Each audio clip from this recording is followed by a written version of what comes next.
Guns have been a big part of American society for many years. Since the end of the Revolutionary War, there have been lots of controversy regarding whether we should even be able to carry arms. In 1791, the Second Amendment was ratified into the Bill of Rights, changing the course of history forever.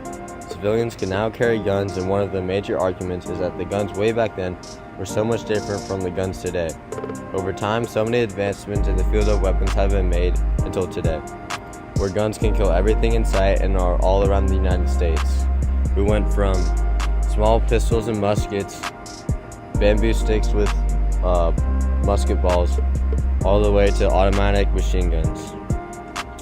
As years passed and the United States were approaching their first and only Civil War, guns are about to change for the first time since the Revolutionary War.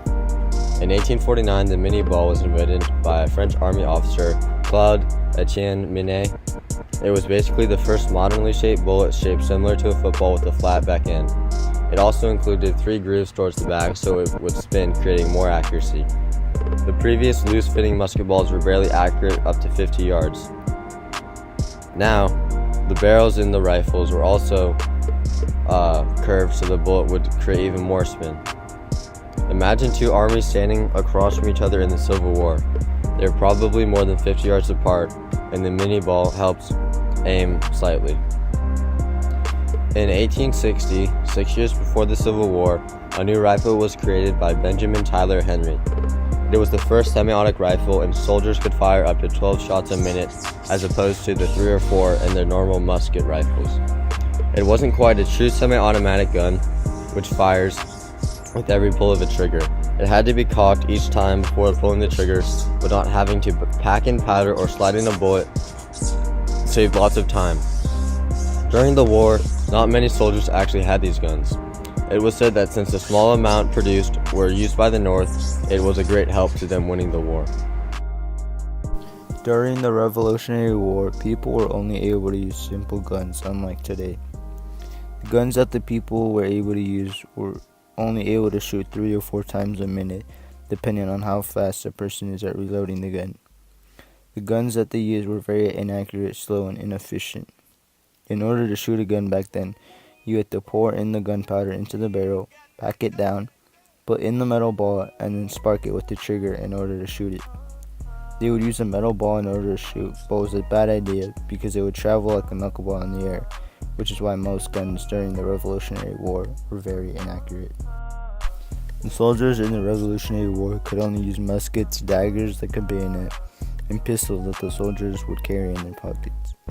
The guns that they used would sometimes come with bayonets on the end to use for close-range combat.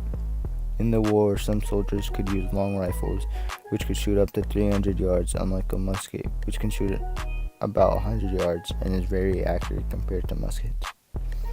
2 drawbacks that a long rifle has is that a bayonet cannot be installed and has a low fire rate because of the complicated and long reload process. The first fully automatic assault rifle was created in 1885 and could fire up to 500 rounds per minute.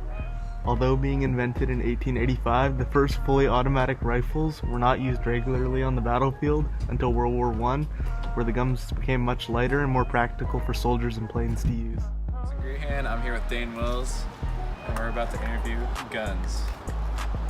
Alright, do you think it's humane to have fully automatic assault rifles in warfare?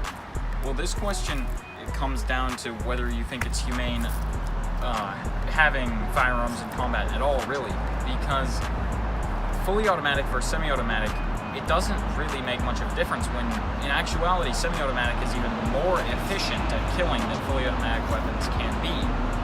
However, fully automatic weapons in forms of light machine guns, say on vehicles, they are more for destruction, and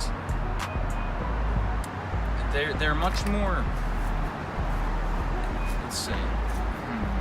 Let me just get my words here. They're better at destroying stuff, right? While semi-automatic weapons don't have the capacity to destroy as much as fully automatic. However, they're just as good, if not better, at actual killing. Do you think that civilians should be able to own military-grade weapons such as assault rifles? Now, the term assault rifle is a very broad term and can take into categories the AR-15, the Armalite 15 is a semi-automatic rifle that was built for hunting, separate from the M4, which is a fully automatic capable, similar looking, however not the same firearm. Now, with fully automatic weapons, I think that they are not necessary for personal defense. However, with the idea of the Second Amendment being to protect against a tyrannical government, I think that there should be ways to acquire fully automatic and military-grade weaponry. Do technological and scientific advancements in firearms mean good or bad progress in I believe that technological advancements in the field of firearms has a net positive effect on the United States, at least, with what we've seen as much lower violent crime rates in countries such as Australia or the UK, where firearms are banned completely. And that is because home defense and self-defense in the US is much better. So with the drawbacks such as gang violence occurring, that would still occur even without firearms. And illegal firearms are still purchasable quite easily.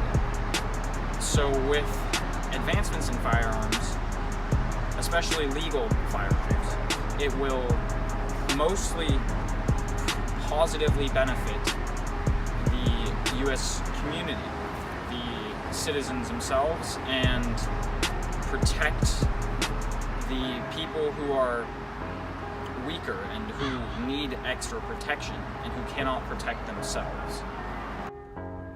The military is making improvements on weapons constantly. Next Generation Squad Automatic Rifle, or NGSAR, is making lighter rifles with the power of a tank and that can shoot farther than the current rifles in use.